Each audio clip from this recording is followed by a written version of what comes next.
Eh bien bonjour, j'ai reçu aujourd'hui de EI le nouveau SX 475, un nouveau chip simplifié qui sera moins cher et qui est surtout plus petit que le SX 350J. Il y a une petite différence de taille.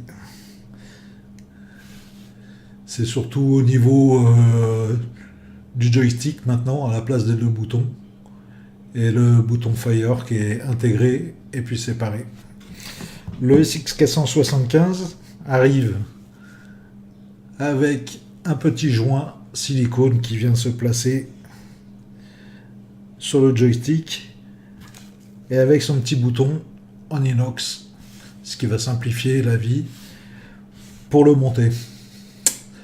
Je vais passer en plan serré et puis on va le brancher pour le tester. Toujours tester un chip avec des pinces crocodiles avant de le monter, ce qui vous permettra de pouvoir le changer au cas où et isoler la sortie du Fire de manière à ce qu'il n'y ait pas de faux contact ou de courjus quelque part. Voilà, on passe en plan serré.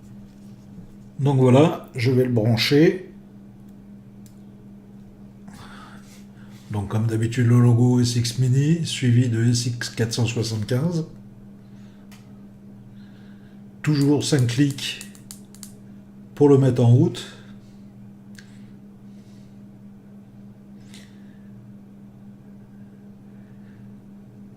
Et après, on va découvrir ensemble comment il fonctionne, parce que je ne le connais pas du tout, l'arrivée ce matin. Donc, déjà, un appui sur le joystick, on arrive pour les réglages rapides, comme sur le G-Class. Après, pour régler, il suffit de faire droite et gauche si votre box est en vertical. Donc, droite et gauche. Comme sur le G-Class, quand on sélectionne les wattages, on est en watts, et quand on sélectionne les joules, on est en contrôle de température. Ce que beaucoup de monde n'ont pas compris, c'est que sur l'écran du G-Class, on a le métal du coil qui apparaît, malgré qu'on soit en watts. Donc, de toute façon, le nickel, vous serez toujours en watts. Et quel que soit le métal que vous affichez, vous serez en wattage. Donc voilà, donc pour là, je fais vers l'écran, c'est-à-dire vers le haut, je change écho, bon les menus de goût, comme ils appellent, powerful, standard, soft. Donc après je suppose je valide. Vers la droite, c'est les 5 puissances que l'on a en joules, et on doit avoir les 5 puissances également en watts. Je vais passer en wattage. Voilà. Et donc à droite, voilà, les 5 puissances en watts. Donc ça fait 10 mémoires.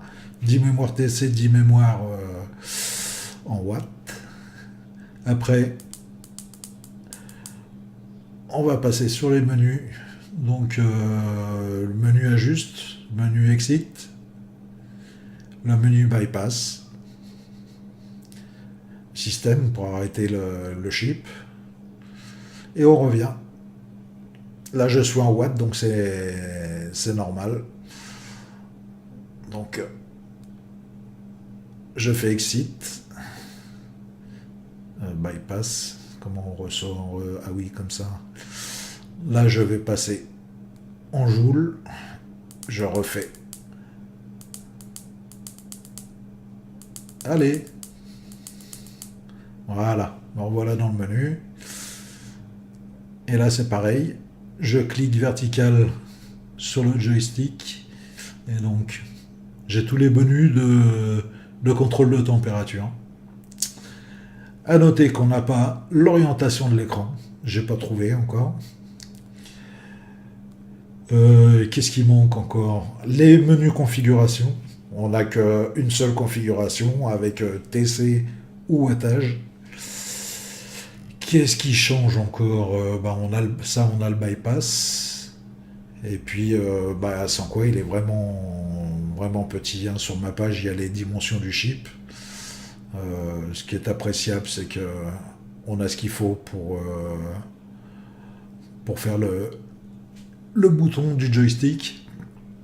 On peut déporter l'USB, ce qui peut être pratique. Moi, j'ai une petite idée là-dessus. Faut que je regarde comment on fait pour dessouder ça.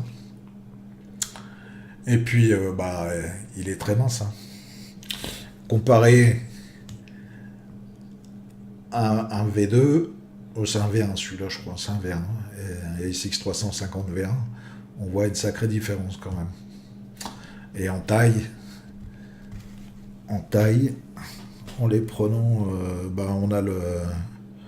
on a quelques millimètres de plus.